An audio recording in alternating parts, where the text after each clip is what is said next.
Buddhism is an education, not a religion. We do not worship the Buddha, we respect him as a teacher. His teachings enable us to leave suffering and attain happiness.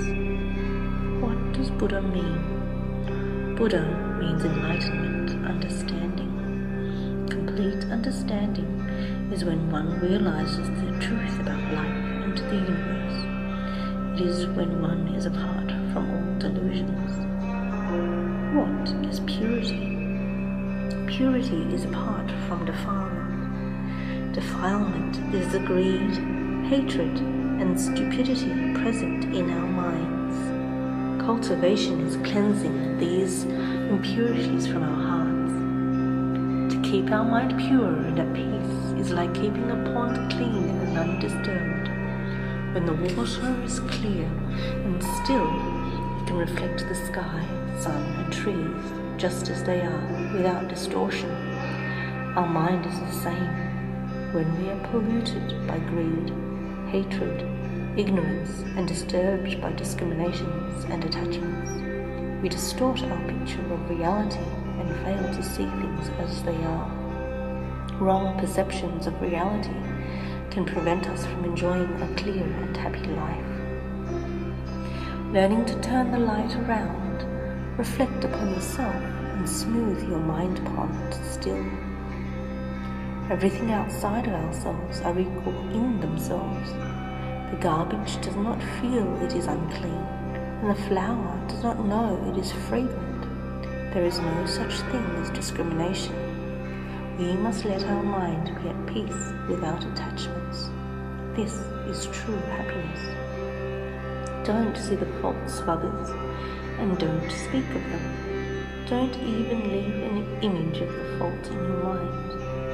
The sixth patriarch said, "True cultivators do not see the faults of living beings."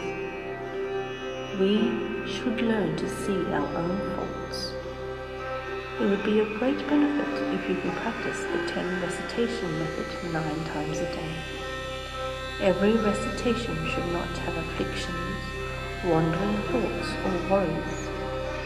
Over a period of time, the power of this practice will be eminent.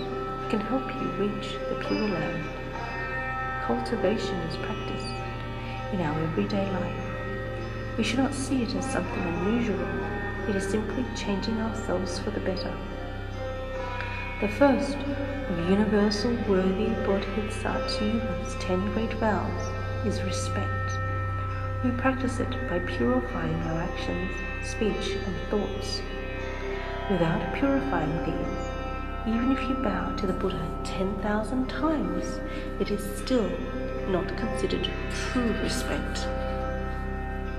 How do we know when our cultivation has improved? The time comes when we begin to understand the sutras deeper, when we can read between the lines and realize the true meaning of the Buddha's teachings.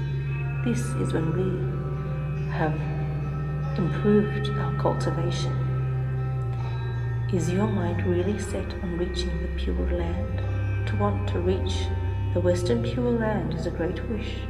We must let go of our worldly affinities and single-mindedly recite Amitabha's name.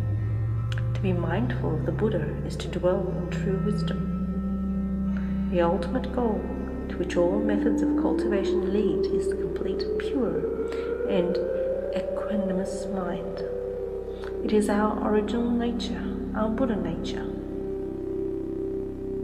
During Dharma assemblies, we must be sincere when reciting the sutra texts in order to touch the hearts of the attending assembly.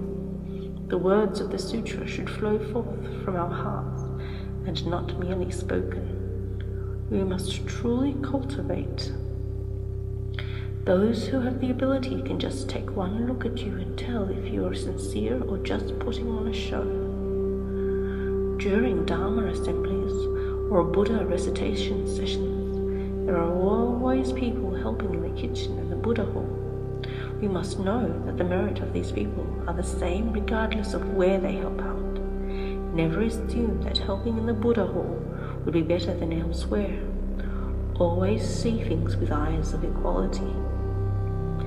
Many people nowadays do not really understand the proper teachings and are not interested either.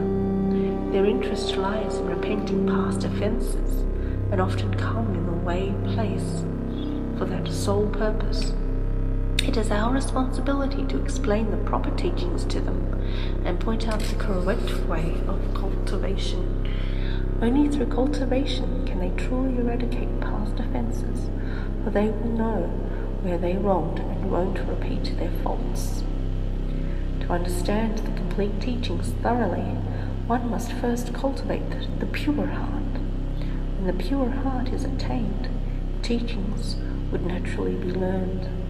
Without the pure heart, one can study the teachings for 100 years and still won't understand it at all.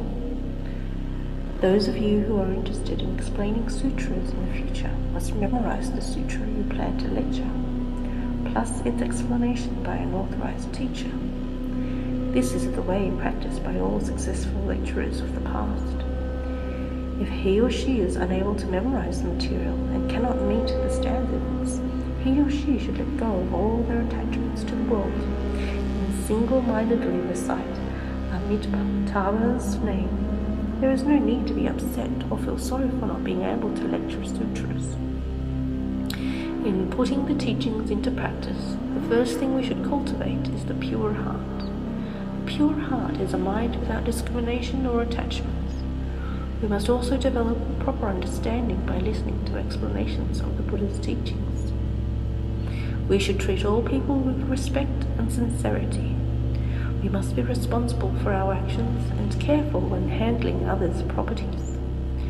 Be conservative with speech and actions to avoid harming others. Listen more, speak less.